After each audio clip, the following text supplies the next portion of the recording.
All right, welcome. Today we are going to build something absolutely massive. But don't worry, we're going to make it super simple by thinking of it just like building a house.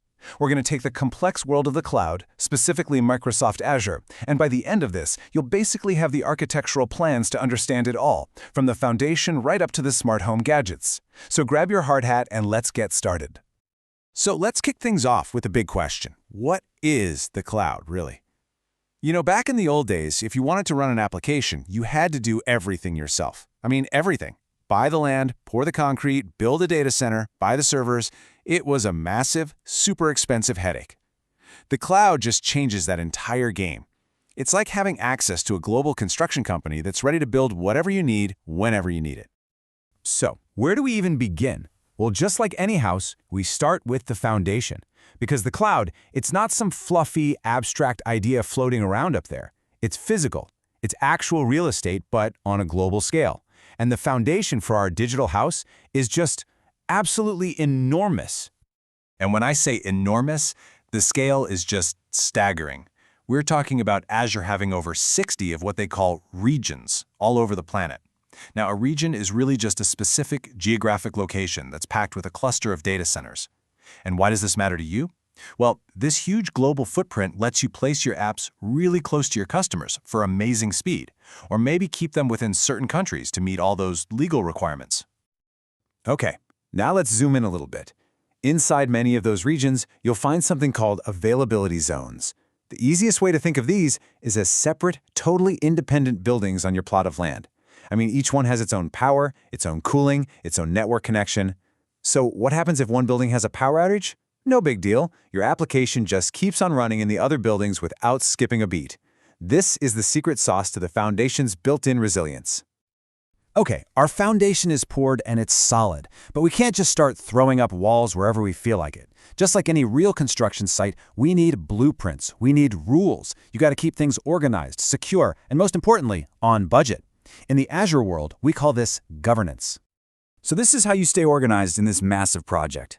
At the very top, you've got management groups, which help you organize your entire company's cloud efforts. Then, right below that, are subscriptions. Think of these like individual construction projects, each with its own budget and boundaries. And then inside those, you have resource groups. These are what bundle all the parts, like the plumbing, the electrical, the framing, that all belong to one single application. So how do you actually enforce the rules on the job site? Well, you've got a whole toolkit for that. First up is role-based access control. That's kind of like giving hard hats only to the construction workers and clipboards to the architects. It defines who can do what. Then there's Azure policy. These are your building codes, right? They might say you can only use a certain type of wiring. To protect all your hard work, resource locks act like a padlock on a finished wall to stop anyone from accidentally knocking it down.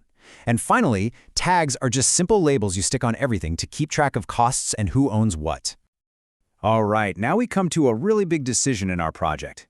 How much of this house do you actually want to build yourself? Do you just want the raw land and a pile of materials? Or would you maybe prefer a fully furnished apartment where you just show up with your suitcase? This choice is the core idea behind cloud service models.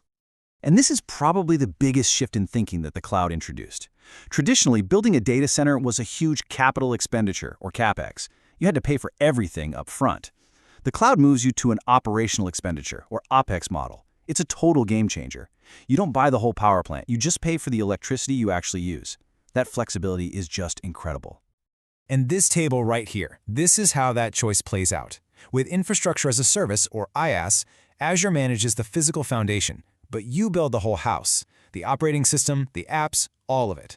Move up to Platform as a Service, or PaaS, and Azure builds the structure too. They handle the OS and all that stuff, and you just move in your furniture and belongings, which of course are your app and your data. And finally, you've got Software as a Service, or SaaS. That's the fully serviced department. You just manage your keys and who you decide to invite over. And this is the whole point of everything we've been talking about.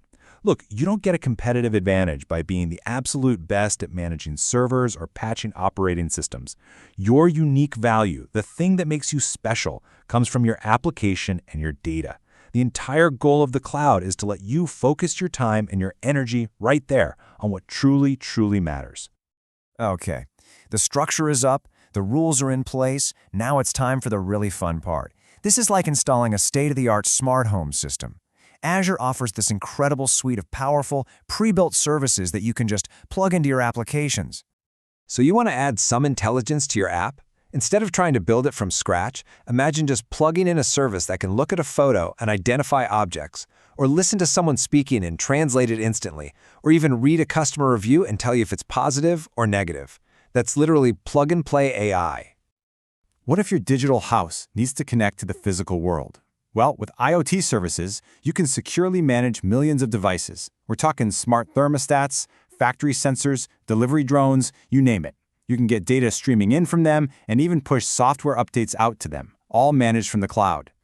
And what about all the data your new digital home is creating? I mean, tons of it, right?